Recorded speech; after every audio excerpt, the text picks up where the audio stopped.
बिहार में फिर शुरू हुई विशेष राज्य के दर्जे की चर्चा। सीएम नीतीश कुमार के बयान ने चौंकाया। पटना में पत्रकारों से चर्चा करते हुए उन्होंने बीजेपी का नाम लिए बिना कहा कि इतनी पार्टियां एकजुट हो रही हैं तो अब इनको तो परेशानी होगी ही। सुशील मोदी का जेडीयू पर बड़ा हमला, कहा प्रधानमंत्री की बदौलत 2 से 16 सीटों पर पहुंचे। बीजेपी नेता ने कहा कि बिहार में INDIA कमजोर हुआ है, जबकि चिराग पासवान, जीतन राम मांझी और उपेंद्र कुशवाहा के आने से एनडीए की ताकत बढ़ी। फर्जीवाड़ा कर लाखों का लोन पास करने के मामले में LIC एरिया मैनेजर गिरफ्तार। 3 साल पहले हुई थी प्राथमिकी। टाउन थाना पुलिस ने भारतीय जीवन बीमा निगम के एक एरिया मैनेजर को गिरफ्तार किया है। मैनेजर पर फर्जी तरीके से 31,50,000 रुपए का लोन पास करने का आरोप है। 21 फरवरी 2020 को सहार थाना क्षेत्र के बजरेया गांव निवासी BSF जवान सतीश कुमार सिंह ने आरोपित मैनेजर के खिलाफ टाउन थाना में प्राथमिकी कराई है। बीजेपी ने महागठबंधन सरकार के 1 साल पूरा होने को बताया विकास की पुण्यतिथि और सुशासन की बरसी। पिछले साल मुख्यमंत्री नीतीश कुमार की बीजेपी से नाता तोड़कर महागठबंधन की नई सरकार बना लिए जाने पर मंत्री पद खो देने वाले चौधरी ने कहा कि यह बिहार में विकास की पुण्यतिथि सुशासन की बरसी है। पटना हावड़ा वंदे भारत का दूसरा ट्रायल रन आज, जाने किस स्टेशन पर होगा ठहराव और कितना होगा किराया।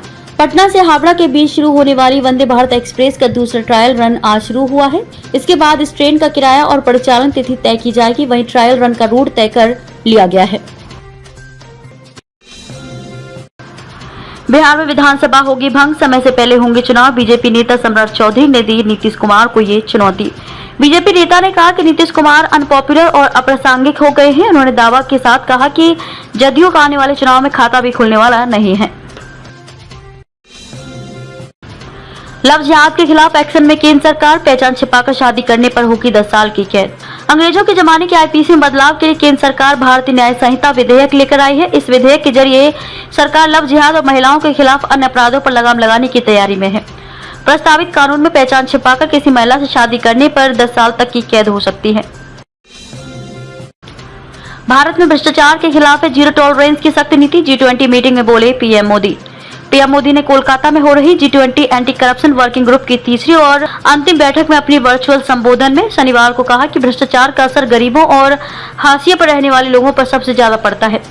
उन्होंने ये भी कहा कि भ्रष्टाचार के खिलाफ भारत सरकार की जीरो टॉलरेंस की सख्त नीति है। भारत इस समय G20 का अध्यक्ष है। भारत चीन के बीच 14 अगस्त को वार्ता होने की संभावना, सैन्य गतिरोध के समाधान पर होगी चर्चा। चीनी सेना के प्रतिनिधियों के साथ वार्ता के लिए भारतीय पक्ष का नेतृत्व Fire and Fury Corps commander lieutenant general Rashim वाली द्वारा किए जाने की संभावना है। विदेश मंत्रालय और ITBP के अधिकारियों के भी वार्ता में शामिल होने की उम्मीद है। रक्षा सूत्रों ने बताया कि वार्ता के दौरान भारत पूर्वी लद्दाख के अग्रिम मोर्चे से सैनिकों की वापसी पर जोर दे सकता है। इंडिया टीम ने अपने आप को बर्बाद कर लिया। पाकिस्तान के पूर्व क्रिकेटर ने उगला जहर, अपनी टीम की कर दी बढ़ाई। पाकिस्तान के पूर्व क्रिकेटर सरफराज नवाज का मानना है कि बाबर आजम की अगुवाई वाली टीम अपने कट्टर प्रतिद्वंदी टीम इंडिया से ज्यादा मजबूत है। सरफराज का मानना है कि भारतीय टीम आगामी एशिया कप और उसके बाद वनडे विश्व कप के लिए अभी तक संगठित नहीं दिख रही है। अभी तक टीम बिखरी हुई दिख रही है।